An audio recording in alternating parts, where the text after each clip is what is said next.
Unboxing tayo ng electric home shower. Bali, ano siya, water heater. Okay. Nabili namin siya sa handyman din. So, ayan, ganyan siya ka. Ayan ang mga features niya.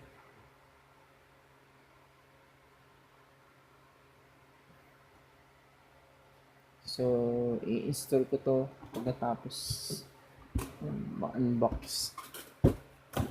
So, ayan siya. Malaki siya. Okay.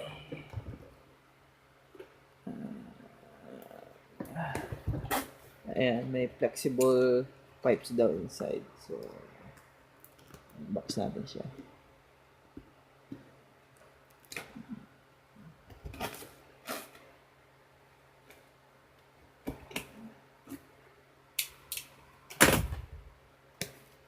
So, bungad na bungad. Meron siyang tox. Rubber washer.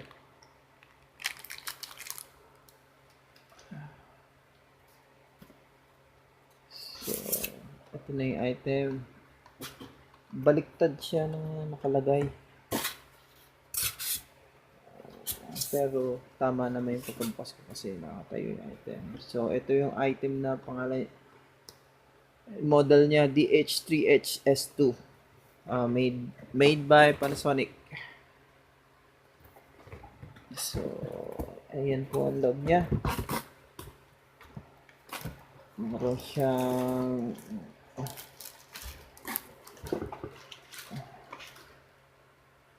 Panasonic Water Heater Service Center. Include siya na 1-year guarantee. And then, so, lagyan natin dyan. Ito yung manual niya.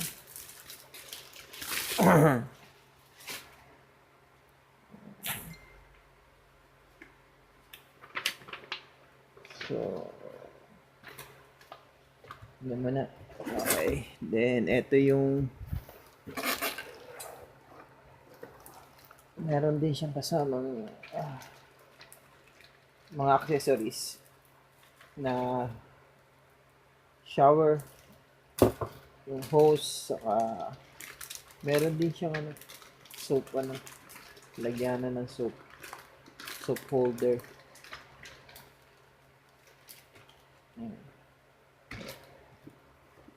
And inside the box is ano pa ba?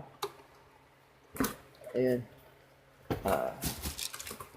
So, ito yung kinakabit dito. Sa outlet niya para maano yung volume ng tubig, ma-adjustan. So, dito siya sa pinaka outlet niya. Yung inlet kasi dito yung tubig. Yung pinaka inlet niya. Meron siyang pangalan naman.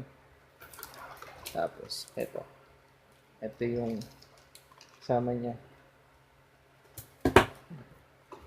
Hose. And meron siyang maikling flexible hose eh. Pero kailangan namin is mahaba para hindi na ako mahirapan mag-install. So, bumili kami ng flexible hose na mas mahaba dito. So, ito na yung mismong item. Labas natin. Okay. Ayan siya. Okay, ayan siya. Yung mismong item.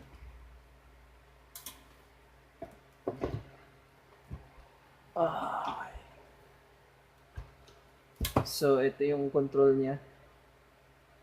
From cool zone to high. So, itong orange color na to, yung pinaka-level niyang, kung gusto mo mainit, o gusto mo sobrang init, ganyan.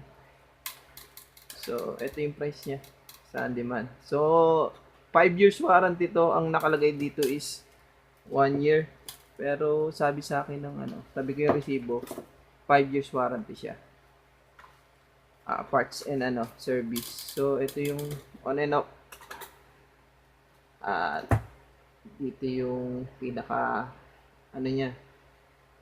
So sa likod tingnan natin. Ito yung mga pwedeng paglagyan ng mga para masabit siya. So babasahin ko sa manual kung ano yung, although tinuro naman, medyo nakalimutan ko yung iba.